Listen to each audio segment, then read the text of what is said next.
Olá, meus amigos das Ciências Criminais. Sejam bem-vindos. Eu sou o professor José Neto. Nós vamos dar início a mais uma aula do nosso curso Recursos no Processo Penal. Se você estiver inscrito para receber o certificado do curso, não esqueça de registrar o seu nome na lista de presença, que seguirá nos comentários do vídeo. Nós vamos agora para a nossa aula de número 16. Encerramos na aula 15 o recurso em sentido estrito e nesta aula vamos começar a apelação criminal. Recurso importantíssimo para quem estuda processo penal e nós vamos dar início agora ao estudo da apelação criminal. Vamos começar com algumas considerações gerais a respeito da apelação. Primeiramente é bom lembrar que a apelação criminal, podemos até dizer que ela é um recurso por excelência, é o recurso por excelência. Isso porque é o recurso mais amplo que nós temos no processo penal. Você sabe que a apelação ela pode ser total ou parcial, você pode recorrer de parte da sentença ou de toda a sentença. E recorrendo de forma total, você tem a possibilidade de rediscutir toda a matéria do processo. Toda a matéria de fato, toda a matéria de prova, toda a matéria de direito, sem nenhuma limitação prévia estabelecida na lei. Você pode rediscutir tudo o que está nos autos. Então é o recurso mais amplo, mais favorável também que você tem para as partes, sobretudo para o réu. Então a apelação criminal é esse recurso que nós podemos dizer que é sem dúvida o recurso por excelência, o recurso mais importante que nós temos no processo penal brasileiro. Apesar disso, apesar de que eu acabei de dizer que é o recurso mais importante, o mais amplo, é bom lembrar que existe uma limitação. Não temos a apelação criminal nas ações penais originárias. Isso porque a apelação criminal ela é um recurso contra a decisão de primeiro grau. É um recurso que é julgado pelo Tribunal de Segundo Grau contra a decisão do juízo singular, contra a decisão do juiz de primeiro grau. Então, quem tem foro por prerrogativa de função, o conhecido foro privilegiado, não é julgado por juiz de primeiro grau. Já é julgado por um tribunal, ou um tribunal de segundo grau, ou um tribunal superior, dependendo aí do que disser a Constituição Federal ou a outra lei que estabelecer o foro por prerrogativa de função. Então, nesse caso, é o que chamamos de ações penais originárias, porque elas não se iniciam no juiz de primeiro grau, como acontece com as pessoas comuns que não têm foro privilegiado. Mas quem tem foro privilegiado já começa a ação penal no tribunal. Para julgar quem tem foro privilegiado, a ação já se inicia no tribunal. E aí, nesse caso, contra a decisão dessa ação penal originária, não caberá apelação. Porque a apelação é um recurso, como eu disse, contra a decisão do juiz singular, do juiz de primeiro grau, e não contra a decisão do colegiado, que seria, no caso, os tribunais ou de segundo grau ou tribunais superiores.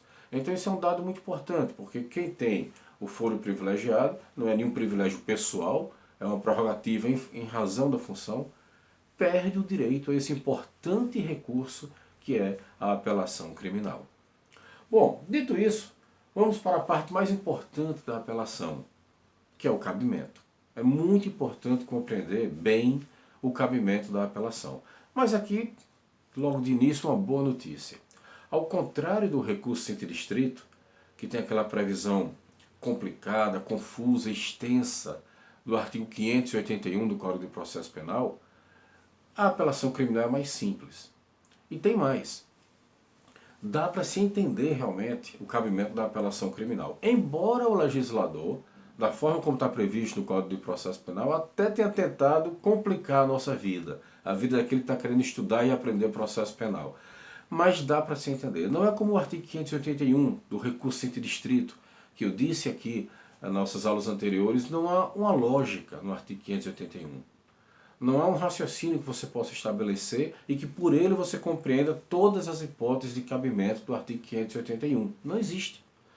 Infelizmente, o recurso sentido estrito ou você decora ou você consulta o código. Mas não tem como você estabelecer uma linha de raciocínio que lhe faça compreender cada hipótese de cabimento, o porquê daquelas hipóteses estarem ali no artigo 581. Com a apelação não é assim. Você verá que é mais simples, que é mais fácil de se entender o cabimento da apelação. Então vamos ao estudo do cabimento da apelação. Isso está previsto no artigo 593, é quando começa a apelação no Código de Processo Penal, já começa pelo seu cabimento. o artigo 593 do Código de Processo Penal. Já está aí na tela, vamos para a leitura. Diz o artigo 593. Caberá apelação no prazo de 5 dias. 1. Das sentenças definitivas de condenação ou absolvição proferidas por juiz singular. Das decisões definitivas ou com força de definitivas proferidas por juiz singular nos casos não previstos no capítulo anterior. Eu vou parar por aqui a leitura do artigo 593, porque nesta aula nós iremos falar apenas desses dois incisos. Há ainda o inciso 3, que trata de apelação contra a decisão do Tribunal do Júri. Mas isso será objeto da nossa aula de número 17. Nesta aula nós vamos nos deter a essas duas primeiras hipóteses.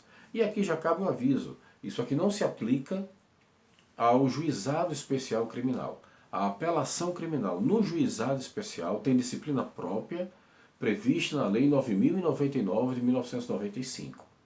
Então isso aqui não se aplica ao rito sumaríssimo, às ações que tramitam perante o juizado especial criminal. Então vamos lá. Se você prestou atenção à leitura, nós temos aí dois incisos tratando do cabimento da apelação criminal para os processos de primeiro grau que não sejam do Tribunal do Júri, que, como eu disse, será objeto isso aí do inciso 3. Então vamos estudar agora cada uma dessas hipóteses. A primeira delas fala nas sentenças definitivas de condenação e de absolvição. Primeiro ponto a ser esclarecido. O que quer o Código dizer com sentença definitiva nessa situação aqui? Bom, a lei chama de sentença definitiva aquela que encerra o processo resolvendo o mérito. Então, sentença definitiva, para esse efeito do que está dito aqui nesse dispositivo do Código de Processo Penal, não se esqueça, é sentença que extingue o processo com resolução de mérito, resolvendo o mérito do processo. Então, preste bem atenção, isso aqui você não pode errar. Essa informação, essa primeira informação, precisa ficar agora gravada na sua mente e não sair nem com cirurgia. Das sentenças definitivas, ou seja, das sentenças de mérito que encerram o processo, resolvendo o mérito, condenando ou absolvendo o réu, cabe apelação. Se a sentença é condenatória ou absolutória, o recurso contra ela é o recurso de apelação criminal. Não importa se essa apelação, se essa absolvição, ela é no final do processo ou absolvição sumária. Não importa. Cabe também apelação contra a absolvição sumária. Nós temos isso previsto em relação ao procedimento do júri no artigo 416. O artigo 416 ele diz que contra a decisão de impronúncia ou de absolvição sumária caberá apelação. Mas isso se aplica também à absolvição sumária que não seja no procedimento do júri. Nos demais procedimentos, contra a decisão de absolvição sumária, cabe apelação criminal. Então não se esqueça, contra a condenação e contra a absolvição proferidas por juiz singular, juízo de primeiro grau, o recurso cabível é a apelação criminal. Isso não tem exceção, não adianta você ficar pensando se existe outra hipótese diferente, não. Contra a condenação e absolvição proferida por juiz singular, qual é o recurso cabível? Apelação. Jamais se esqueça disso. Vamos agora à segunda hipótese. E esse segundo inciso, esse sim, é o que traz alguma complicação quando se começa a estudar o processo penal, estudar recursos no processo penal, não que seja difícil entender, mas o legislador usou algumas expressões que talvez não sejam comuns, e nem na própria lei essas expressões são tão comuns, e traz alguma dificuldade para quem está querendo estudar, até porque a doutrina, uma parte dela pelo menos, não explica bem o que sejam esses dois tipos de decisões. Mas agora nós vamos aprender de uma forma simples. Eu vou ensinar para você de uma forma simples que você não vai esquecer. Então preste bem atenção. O inciso segundo diz que cabe apelação das sentenças definitivas ou com força de definitivas não previstas no capítulo anterior. Se você não entendeu, não se desespere. É simples de entender. Veja, nós falamos no inciso 1 nas sentenças definitivas de condenação e de absolvição. Então, claro que quando o inciso 2 fala que cabe a apelação contra decisões definitivas, ele não se refere aqui às de condenação e de absolvição, porque já tratou delas no inciso 1. E aí, se você está se iniciando no processo penal, você pode perguntar, existe sentença no processo penal que resolva o mérito, extinga o processo resolvendo o mérito, sem condenar nem absolver? Sim. Existem decisões no processo penal, elas são chamadas de definitivas, terminativas de mérito. As sentenças definitivas, segundo a classificação tradicional, elas podem ser de condenação, de absolvição e as terminativas de mérito. São terminativas de mérito aquelas que extinguem o processo, discutem matéria de mérito, resolvem o mérito, mas não condenam nem absolvem.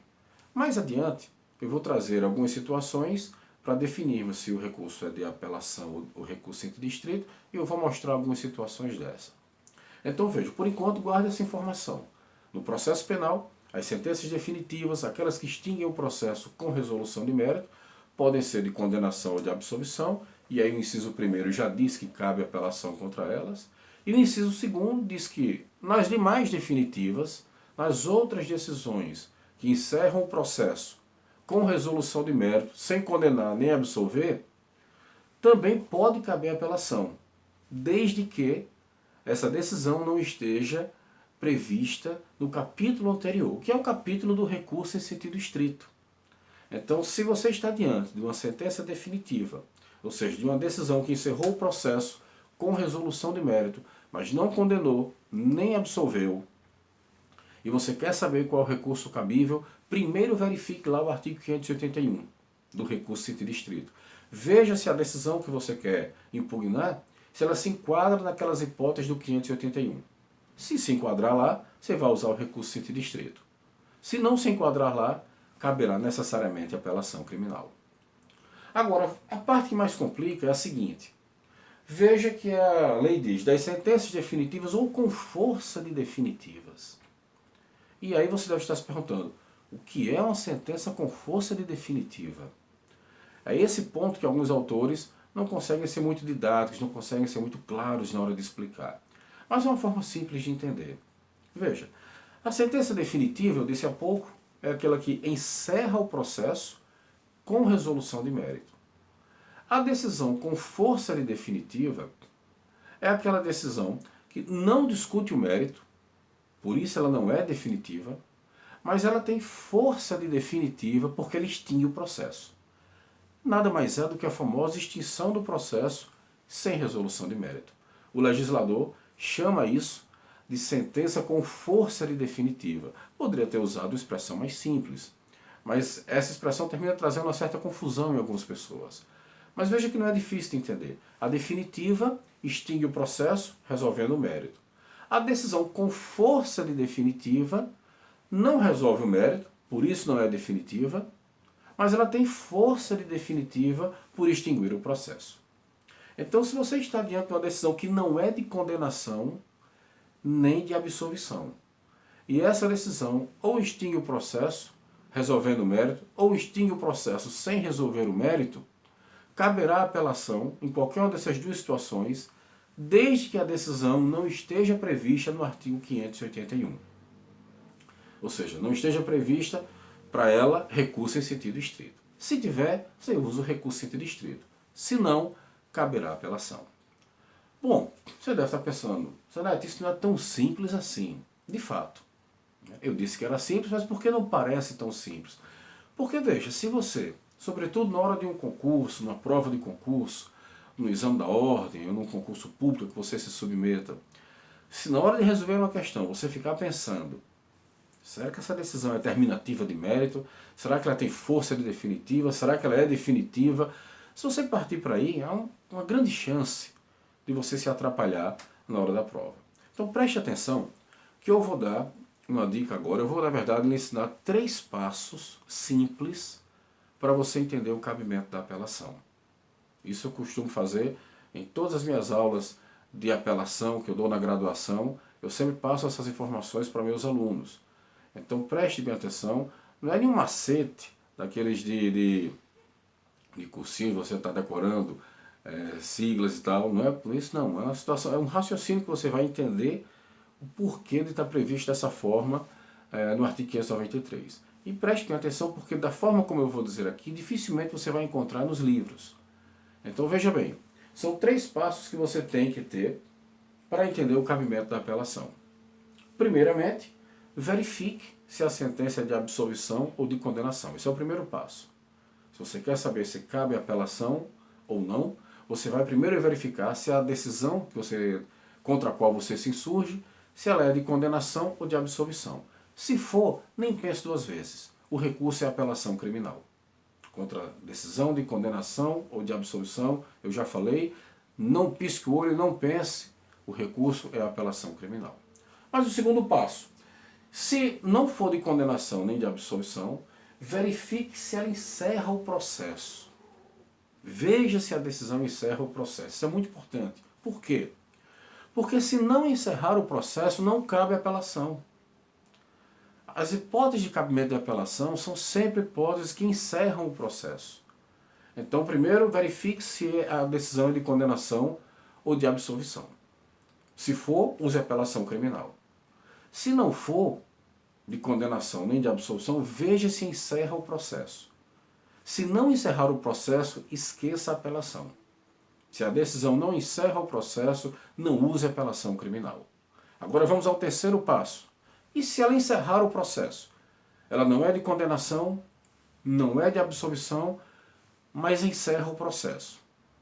Se ela encerrou o processo, você vai analisar agora se ela está prevista ou não no artigo 581. Esqueça aquela história de se é definitiva, com força definitiva. O que importa, o que há de comum nessas 2 situações, e o que importa é que encerrou o processo.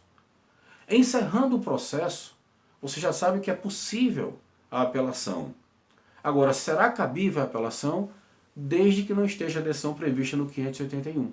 Então você vai para o recurso distrito, vê se está lá no artigo 581.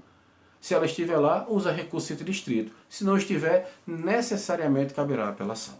Então vamos repetir os 3 passos. Primeiro, você vai analisar se ela é de absolvição ou de condenação.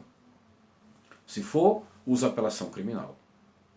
Vamos ao segundo passo. Se não for de condenação nem de absolvição, você vê se ela encerra o processo. Se não encerrar, esqueça a apelação criminal. Esse é o segundo ponto. E o terceiro, se ela não é de condenação nem de absolvição, e se ela encerra o processo, veja se cabe para essa decisão o recurso distrito. Se não couber, caberá a apelação criminal. Se couber recurso distrito, você vai usar o recurso distrito. Não é simples? Pensar dessa forma, aprender esses 3 passos, é melhor do que você ficar quebrando a cabeça, tentando classificar a decisão, se é definitiva, se não é definitiva, se é terminativa de mérito, se não é, se tem força de definitiva ou se é apenas definitiva. Se você tentar por aí, você pode se atrapalhar. Mas se você pensar dessa forma, eu vou dizer pela última vez, primeiro verifique se é de absolvição ou de condenação. Se for, você vai utilizar apelação criminal. Se não for de absolvição nem de condenação, veja se encerra o processo. Não encerrando, esqueça a apelação criminal. E se encerrar o processo? Se ela encerrar o processo e por fim ao processo, basta você olhar se ela está prevista no 581. Se estiver lá, usa o recurso distrito. Se não estiver, caberá apelação criminal. Ok? Bom, eu trouxe aqui algumas situações para fazermos um treinamento. Não são questões ainda de concurso. Na verdade, nas últimas aulas desse curso, eu passarei um estudo de questões de concurso para fixarmos bem as ideias. Mas agora é só um treinamento rápido. Situações para você dizer se cabe recurso distrito ou apelação. Primeira delas, está na tela, vamos à leitura. Da decisão que encerra o processo, veja bem, encerra o processo rejeitando a denúncia. Eu já disse em aulas anteriores aqui que o Código de Processo Penal não faz distinção entre rejeição e não recebimento da inicial. Tem o mesmo significado no processo penal. Então veja bem, se a decisão do juiz não recebe a inicial, rejeita a denúncia ofertada pelo Ministério Público, encerrando o processo, porque, ora, você propôs ação, o juiz não recebeu, rejeitou aquela petição inicial, encerra ali o processo. Contra essa decisão, cabe apelação? Então vamos lá. É decisão, vamos seguir os 3 passos. É decisão que condena ou absolve o réu? Não. O juiz apenas não recebeu a inicial. Segundo ponto, encerra o processo? Sim, encerra o processo. E aí, cabe apelação ou recurso em sentido estrito? Aí a gente tem que ir para o terceiro ponto. Analisar se ela está prevista no artigo 581. No caso, está prevista sim. É logo o primeiro inciso. Cabe recurso em sentido estrito da decisão que rejeita a petição inicial. É logo o primeiro inciso. Então, nesse caso, não usamos apelação. Usamos o recurso em sentido estrito. Apesar de ser uma decisão que encerra o processo, essa aqui é a famosa com força definitiva. Ela não é definitiva porque não discute o mérito, né? Mas ela tem força definitiva porque ela extingue o processo. Mas, como eu disse, você não precisa ficar quebrando a cabeça com isso. Basta verificar que ela encerra o processo. Encerrou o processo, vá para o 581. Se tiver lá, como é o caso, use recurso em sentido estrito. Vamos à segunda hipótese. Da decisão que encerra o processo em razão da causa de extinção da punibilidade.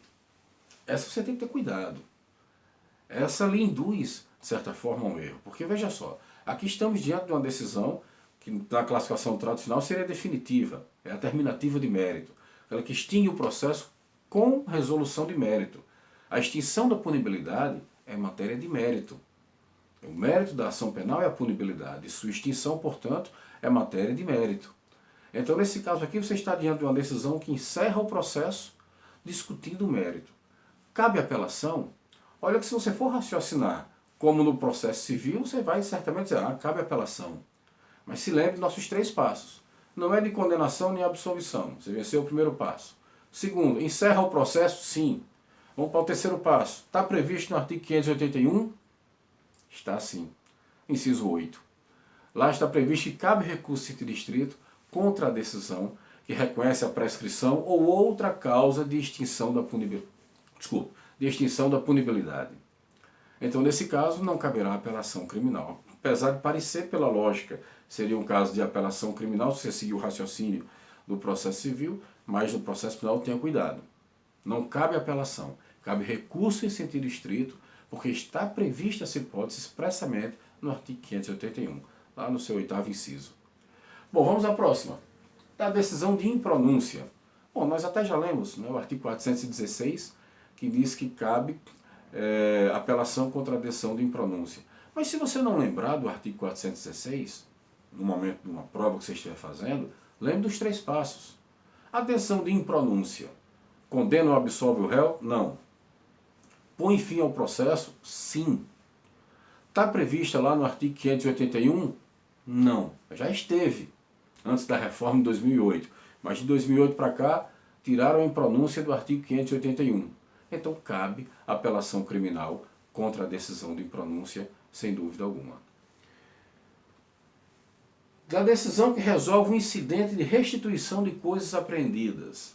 Preste bem atenção. No processo penal, existem algumas situações de incidentes processuais que são autuados em apartado. Ou seja, para se processar aquilo ali, faz-se em autos próprios, apensos ao processo principal, para que aquela discussão paralela à discussão do crime não termine atrapalhando o andamento do processo. Aqui é um exemplo delas, o incidente de restituição de coisas apreendidas. Isso se dá quando você tem um objeto apreendido durante um inquérito policial e posteriormente, aquilo já passando por perícia, já sendo objeto da investigação, já sendo objeto de uma perícia, não tem mais utilidade ficar guardado aquilo ali, então você pode pedir a restituição. Se aparece outra pessoa dizendo-se dono do mesmo objeto, aí você passa até agora uma discussão. Quem é o verdadeiro dono? Quem pediu primeiro ou quem apareceu depois dizendo que é o dono do objeto? E para que essa discussão, se feita no curso do processo penal, não venha atrapalhar o andamento do processo em que se discute o crime, abre-se um novo processo em apartado para se discutir a restituição da coisa apreendida. Se deve ser para quem pediu primeiro, o réu, por exemplo, se é ele quem pediu, ou se o terceiro que apareceu dizendo-se proprietário da coisa. Então essa discussão será feita à parte. Veja que você terá então os autos do processo principal e os autos do processo da restituição, os dois caminhando ali em apenso. Mas o mérito de um não se confunde com o mérito do outro. O mérito do processo principal é a condenação ou absolvição do réu, é a punibilidade, se vai ser acatado ou não a pretensão punitiva. O mérito do incidente é dizer se a coisa deve ser restituída para um ou para o outro que estão se dizendo aí como proprietários da coisa. Então, nesse caso, contra a decisão que resolve esse incidente, resolve o mérito dele, encerra esse incidente, resolvendo o mérito dele, dizendo que a coisa deve ser dada para A ou a B, ou então, contra a decisão que simplesmente extingue o processo, remetendo as partes ao juízo cível, caberá apelação. Por quê? Não é de condenação nem de absolvição, encerra o processo e não está prevista no artigo 581. Então caberá apelação. Na maioria dos incidentes, você vai usar a apelação criminal. E por que é que eu digo a maioria? Por conta da próxima hipótese. Olha o que diz aí. Da decisão que resolve o incidente de falsidade documental. No curso do processo penal, alguém alegou que um documento era falso.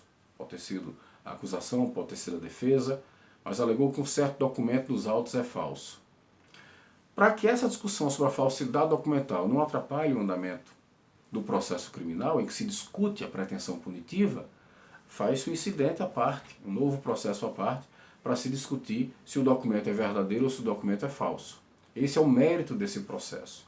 Então, a decisão que resolve o mérito desse processo, que encerra esse processo incidental do exame da veracidade ou não daquele documento, se ele é falso ou se ele não é falso. Então, dessa decisão cabe qual recurso? Bom, a natureza desse processo é idêntica à dos outros incidentes. Em tese, deveria caber apelação. Entretanto, caberá recurso sentido estrito. Por quê? Porque está previsto no artigo 581.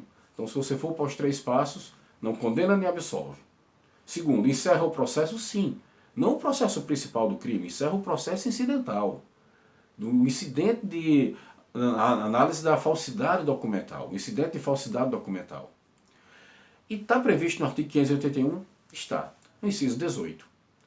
Qual a razão de estar previsto lá no 581 somente esse incidente e não outros? Aí ninguém sabe. O artigo 581, como eu disse já, não tem lógica. Não há uma linha de raciocínio lógico que você possa estabelecer para dizer, é por isso que essas hipóteses estão previstas aqui. Não há. O legislador assim escolheu e, portanto, para os demais incidentes você vai usar a apelação. Contra a decisão que resolver os demais incidentes. Mas contra a decisão que resolver o incidente de falsidade documental, você vai usar recurso sentido estrito, porque está previsto no artigo 581. Ok? Então, para não esquecer, para fixar de uma vez, primeiro, olha se a decisão condena ou absolve o réu. Se condenar e absolver, claro, apelação sem piscar o olho.